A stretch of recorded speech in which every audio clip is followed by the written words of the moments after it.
Assalamualaikum warahmatullahi wabarakatuh. Perkenalkan, nama saya Selvira Dea Gustianti. Saya dari Universitas 17 Agustus, Fakultas Ekonomi dan Bisnis, Prodi Manajemen, nomor NIM 12121000284. Saya di sini akan menjelaskan tentang materi paragraf dari mata kuliah Bahasa Indonesia.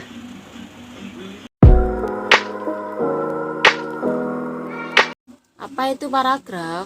Sederhananya, paragraf adalah gabungan beberapa kalimat yang saling berhubungan dan menghasilkan suatu tema tertentu. Umumnya, paragraf terdiri dari 4 hingga 10 kalimat, tergantung pengembangan gagasan yang diinginkan penulisnya. Apa saja unsur-unsur pada paragraf? Unsur paragraf merupakan unsur-unsur pembangun di dalam paragraf. Unsur pembangun paragraf berfungsi membentuk kalimat agar menjadi paragraf yang baik.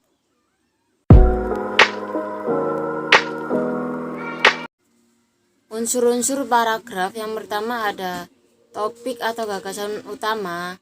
Kamu tahu nggak? Unsur ini adalah fokus atau jantung dari sebuah paragraf. Topik atau gagasan utama merupakan ide utama yang ingin disampaikan penulis kepada pembaca. Dan yang kedua ada kalimat utama. Unsur kalimat utama ini unsur pembangun. Yang kedua adalah kalimat utama.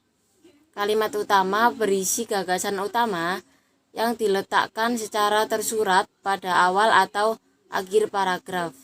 Namun kalimat utama dapat juga ditemukan pada awal dan akhir paragraf. Kalimat utama bersifat umum dan akan dikembangkan oleh kalimat-kalimat pendukung lainnya.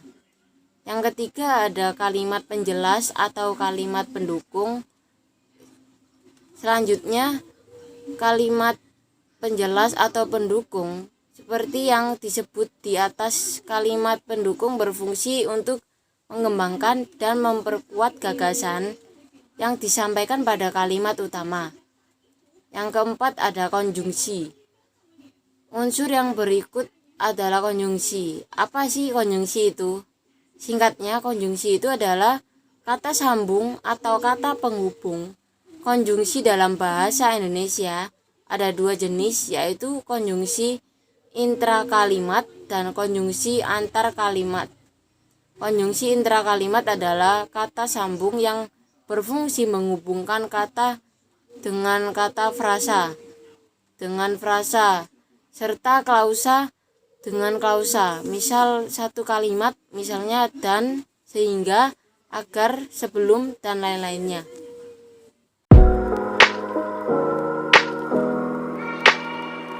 Selanjutnya, apa saja jenis-jenis paragraf?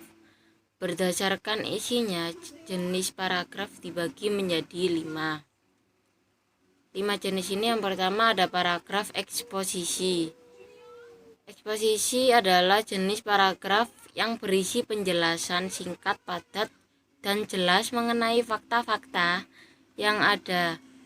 Paragraf ini berfungsi untuk menyampaikan informasi kepada pembaca dan cenderung bersifat ilmiah. Berikut contoh kalimat paragraf eksposisi.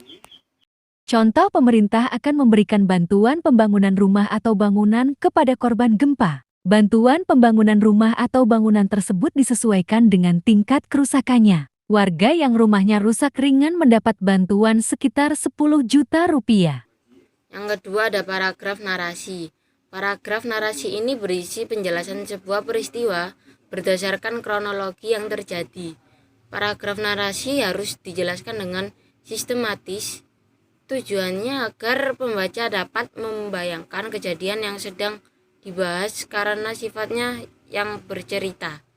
Berikut merupakan contoh paragraf narasi.